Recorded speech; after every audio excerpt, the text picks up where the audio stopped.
pessoal do agro, meu nome é Diogo Juliano Danelon, sou engenheiro agrônomo.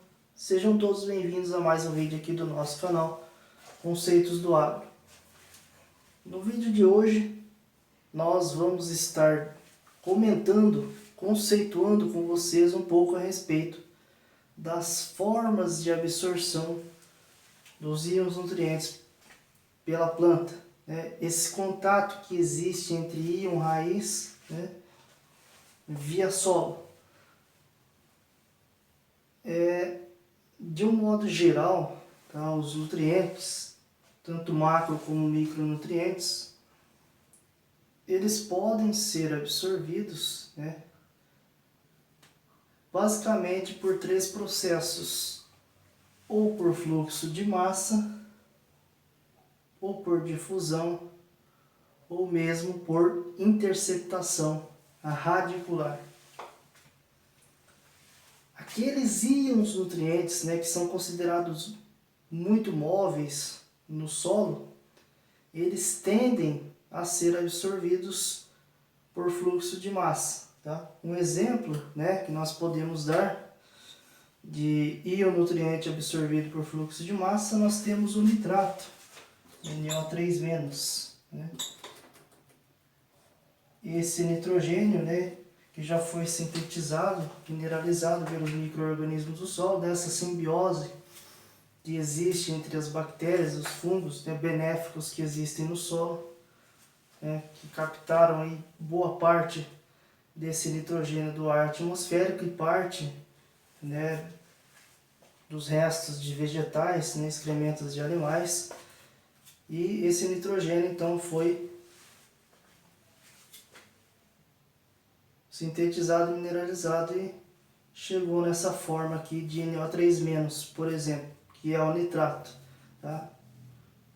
Uma das formas, né, além do NH4+, que é o amônia, uma forma, né, mais que as plantas, as raízes mais absorvem esse nitrogênio.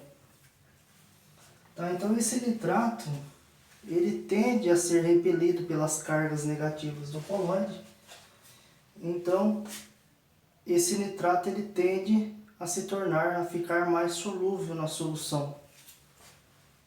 Em contrapartida, né, diferentemente do nitrato, nós temos o fosfato, por exemplo, PO4,3-.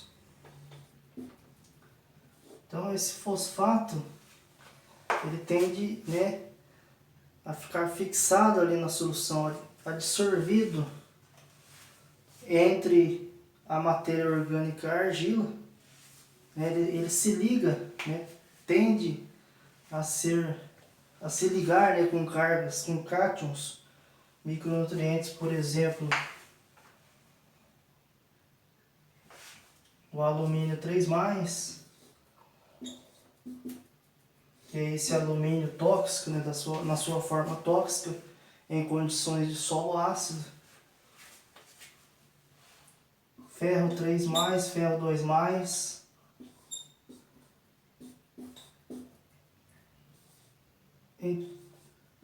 Então, estes, né, que contêm uma grande quantidade aí de hidroxilas, né, o H-. Então, essa hidroxila, liberada por esses cátions, ele é empurrado, né, pelo fosfato. Então há essa dificuldade do fósforo, né, ser absorvido, ser puxado da solução por fluxos de massa. Então, predominantemente o fósforo ele é absorvido pela planta, pela raiz, por difusão. Tá? Então o fósforo, né, 94% do fósforo é absorvido por difusão. Tá? Então é um elemento, né, que ele fica fixado no solo, fica absorvido na solução. Então onde se aplica o fósforo, ali ele permanece. Então, por isso que há essa necessidade, quando nós vamos fazer uma adubação fosfatada na área, principalmente em áreas de abertura, e nós colocamos esse fósforo incorporado no suco de plantio, porque esse fósforo tem baixíssima mobilidade no solo, ele é muito pouco móvel. O fósforo, onde você aplica ele, ele permanece, tá? Diferentemente, né, do potássio, que antigamente, né, Malavolta, por exemplo, no boletim 100, ele recomenda, né, ele dita que o potássio, né, 72% do potássio era absorvido por fluxo, por difusão, né? E isso é um erro, né? Porque hoje se sabe que 70% do potássio é absorvido por fluxo de massa, apenas 30% por difusão. Então, o potássio, ele pode ser aplicado sim, parte em cobertura e em área total. Não precisa ser incorporado no suco de plantio, ok?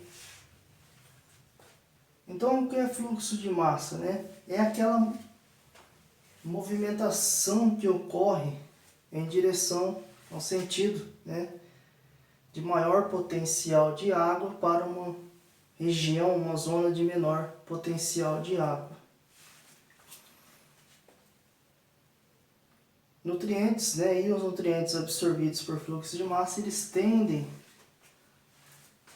a seguir, né, buscar a raiz, ele encontra a raiz, né? Ele caminha, por exemplo, no caso do boro, ele caminha de forma passiva, né? Ele caminha na mesma distância, na mesma velocidade que a água da solução. Então, esses nutrientes, né? Por exemplo, o potássio, que eu já havia dito, o nitrogênio, o enxofre, o cálcio, o magnésio e outros microelementos, né? Boro, cloro, manganês, molibdênio e selênio, então eles podem sim ser colocados mais longe da raiz, que ele vai conseguir buscar esses nutrientes, vão conseguir buscar a raiz. É claro que há a necessidade de que o sistema radicular seja bem desenvolvido, né? A raiz tem que se desenvolver, tem que ocupar um volume maior de solo. Tá? Tem que ter transpiração, tem que ter umidade no solo, para haver absorção por fluxo de massa, tá?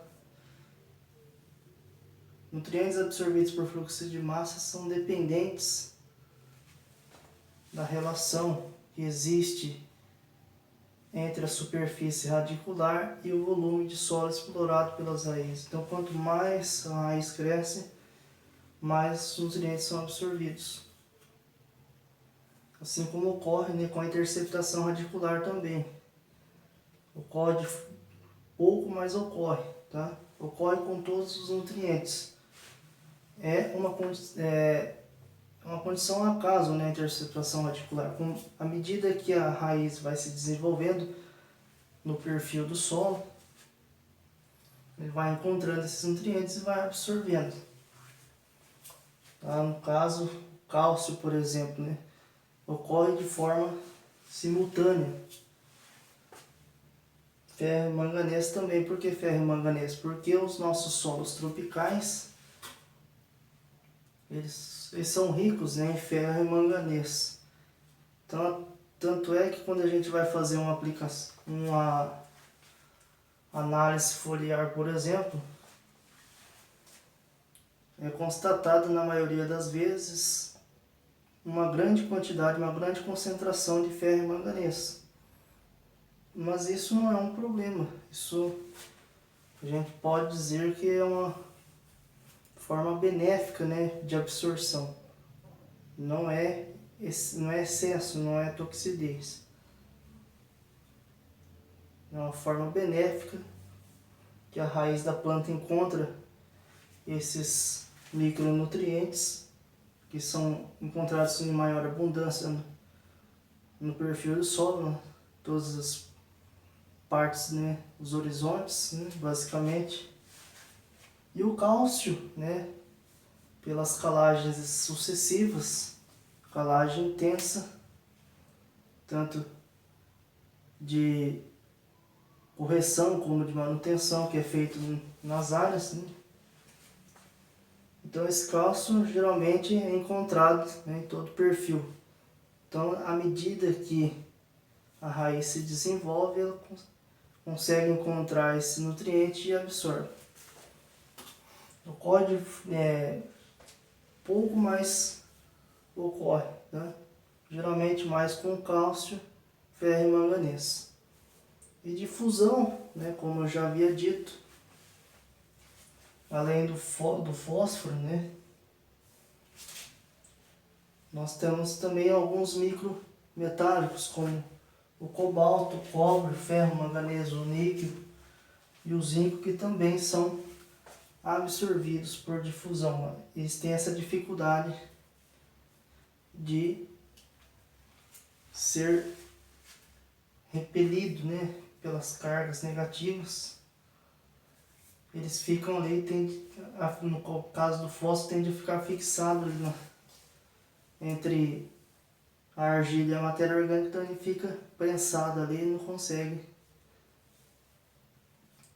ser arrastado, né, pela raiz por fluxo de massa. Então é por difusão, predominantemente. O fósforo, só para a gente lembrar, esse fósforo ele vai estar ali presente na água do solo, da solução ali, envolta na solução do solo, muito próximo do coloide, numa região muito próxima da raiz. Essa absorção ocorre muito próxima da raiz. Os nutrientes que são arrastados por fluxo de massa, eles ficam numa região. Esse contato existe se esses nutrientes estiverem numa zona muito próxima da raiz, que nós chamamos de rizosfera, que é aquela região, né, que recebe a influência das raízes e também que é caracterizada aí pela presença de exudatos articulares e de outros, né, compostos orgânicos, inorgânicos, produtos, né, originados nas raízes, que servem aí de fonte de energia e de nutrientes para os micro-organismos presentes no solo. Então é nessa região que esses nutrientes vão ser absorvidos. Então o fósforo ele vai ser absorvido pela planta, pela raiz, né? Ele vai ser arrastado na água da solução ali, que é na forma de íon ortofosfato, H2PO4-, e não na forma de fosfato. Ele vai ser na forma de saia, de um sal, envolto ali na solução, próximo do coloide. Então ele é arrastado para a raiz nessa forma de íon ortofosfato. E tem o seu caminhamento, né, geral, de um modo geral ascendente, via xilema, pela raiz. Então, o fósforo, principalmente, né, na adubação fosfatada, tanto no plantio como depois da cultura estabelecida, há essa necessidade, primeiramente, né, de se fazer a adubação e incorporá-lo em profundidade. Numa área de abertura, por exemplo, né, vamos supor aí que seja uma área de pastagem e que o produtor, né, decidiu fazer uma implantação de lavoura, uma soja, por exemplo, uma leguminosa soja, por exemplo. Então, nesse primeiro momento, essa abertura diária, quando você vai fazer essa fosfatagem, por exemplo, no plantio, essa necessidade, né, dele estar utilizando o facão sulcador ali, com auxílio da botinha, para que esse fósforo seja incorporado numa profundidade maior. Porque se você aplicar ele sobre a superfície, muito provavelmente esse fósforo ele vai ficar numa camada, né, muito superficial, e esse fósforo então muitas das vezes não vai conseguir ser absorvido pela raiz. Ok? Em condição de solo, né, bem manejado, a gente foi trabalhado o perfil do solo nos horizontes, né? Há um manejo adequado e já é uma área que tem um histórico, né, de plantio, né, de culturas sucessivas, né, rotação de culturas para produção de fitomassa, que tem uma cobertura boa do solo, presença de palhada contínua, né, por vários anos, por várias safras. Então esses solos eles conseguem sim, em condição de precipitação adequada, umidade no solo adequada, você consegue, né, trabalhar aplicando fósforo em superfície a lanço, por exemplo, sem problema. Mas quando é um solo degradado, um solo ácido, que não foi feito correções, um solo que não tem um manejo adequado, há essa necessidade de se fazer a incorporação desse fósforo, porque esse fósforo ele pode ficar ali, né, retido numa camada, numa superfície muito superficial, e há essa dificuldade de absorção, esse contato íon-raiz. E basicamente, então as formas de absorção são essas três, né? O fósforo, por exemplo, o nitrogênio, né? Só para se ter uma ideia, 99% do nitrogênio é absorvido por fluxo de massa, apenas 1% por interceptação radicular. Veja o boro, por exemplo, 97% do boro é por fluxo de massa, apenas 3% por difusão. Então o potássio, ao contrário do que se dizia antigamente, né, até foi desvendado pelo professor Godofredo César Witt, né, um grande mestre aí da nutrição de plantas no Brasil, né, e ele constatou que o que Malavolta dizia não era verdade, que 72% do potássio era por difusão. Isso não é verdade. Hoje a gente sabe que o potássio, 70% é por fluxo de massa, tá? Então o potássio você pode aplicar em área total sem problema. Já o fósforo não. O fósforo, ou ele ter fixação ou lixiviação, ele fica absorvido ali entre a argila e a matéria orgânica, envolto ali na solução, então ele não consegue ser arrastado por fluxo de massa, e sim por difusão.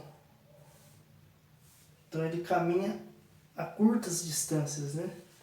Então esse, por exemplo, funciona como se fosse uma bomba que succiona esse fósforo, né, de uma região de menor potencial, de maior potencial, que no caso é a solução do solo, para uma região de menor potencial, que é a raiz. Então, na solução do solo, no envolto do coloide, eu tenho bastante fósforo e na raiz eu tenho pouco fósforo, então vai haver esse caminhamento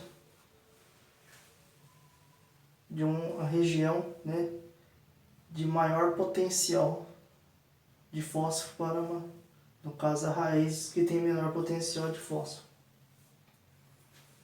No fluxo de massa, esse caminhamento é mais longo, geralmente aí de 7 até 30 centímetros essa movimentação. Ele acompanha, né, a mesma movimentação da água na solução. No caso dos nutrientes absorvidos por difusão, esse caminhamento é muito lento, né, geralmente aí, variando de 1 até no máximo aí 3 milímetros, naquela região muito próxima da raiz, que é a rizosfera. Interceptação radicular. Então, à medida que a raiz vai se desenvolvendo ao longo do perfil do solo, no horizonte vertical, ele vai encontrando esses nutrientes e absorve, ok? Então, basicamente, essas são as 3 formas com que os nutrientes eles são absorvidos pela raiz, né? Essa absorção que existe via solo. Ok, pessoal?